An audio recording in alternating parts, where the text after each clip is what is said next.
can rest a little easier tonight. Frontline, the TV program that has so effectively satirised us all, may have come to an end.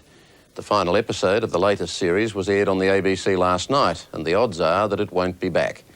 But our loss is others' gain. The program has sold to more than a score of other countries, including the United States.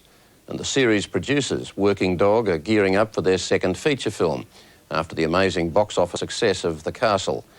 Like Frontline's compere Mike Moore would have been, his alter ego Rob Sitch was at the Logies, and I spoke to him while he was still recovering. How do you feel about putting Frontline to bed? Gee, that's I feel like tucking it in and then hitting it over the head with a baseball bat at the moment, rather than reading it a bedtime story. But the material, if anything, seems to be becoming more and more plentiful. I mean, you've now got... I know, is that our fault? You've got Yarn Event and Channel 7 in the courts this week. I know, I know. We should pay spotters fees.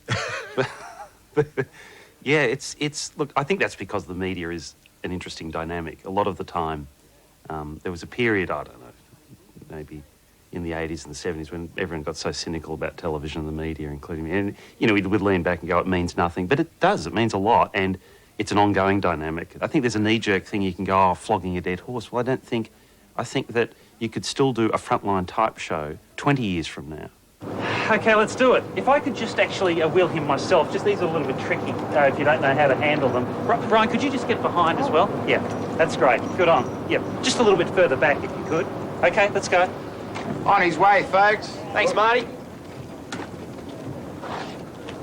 Don't worry, little fellow, I'll be with you all the way. Bloody Mike Moore's in shot. Well, frame him out. No point. What's your view of how Mike Moore developed? I think at the start, he was a lovable receptacle for all of our jokes, and he had maybe 10% satire in it. Because he's the shop front, and the Frontline's about what's happening down behind the curtains. Mm. And then as it went on, we felt wealth and fame does change people, you know, and we just explored it a little, and we found out that as we explored, it got nastier and nastier. And I rebelled and I said, well, geez, I don't want to be just stupid the whole 3 series. And they said, well, you've got a choice. You can either be stupid or nasty. In fact, you can have both.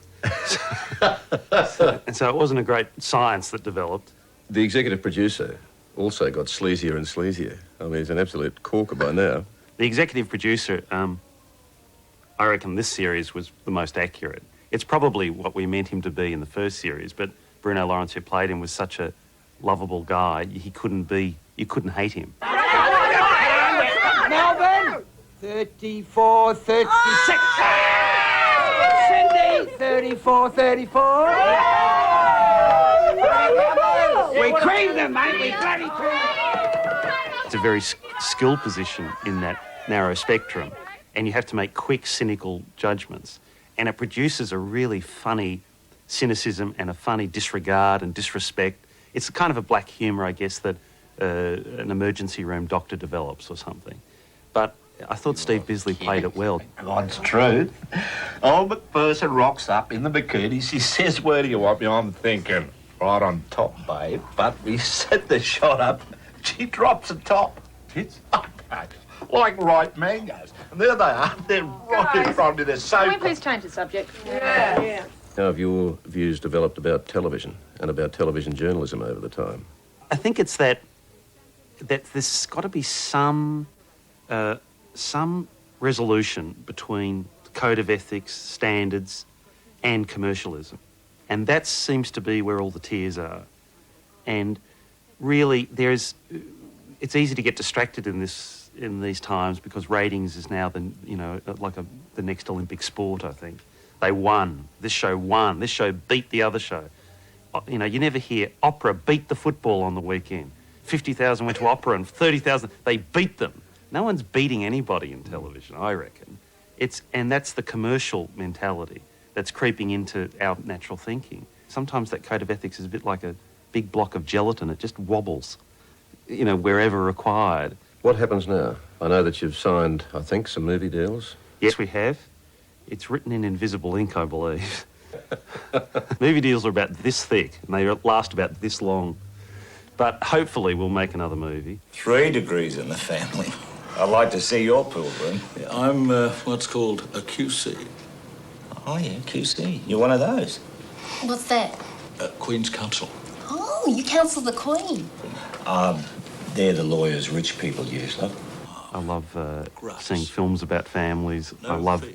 the dynamics of it. I think people are at their best in a weird way when it's when things are at their most morbid, and that's, you know, at funerals or remembering, and when people talk about lost family members, there's a, you know, something in the atmosphere then, and it's more than warmth. It's some bond that, you know, it's just being expressed in words, and people are at their most articulate then, I think. So, do you have plots in mind? Yes, we've heard of a story about a young kid who wanted to be a concert pianist and then gets a mental illness. That's what you're going to say. Yeah, no. We were just thinking, yeah, some big lazy think piece set in Broken Hill or something. I don't know. No, it'll be a comedy. And television? We'd love to do more television. I mean, we are excited by the medium, and all of the medium.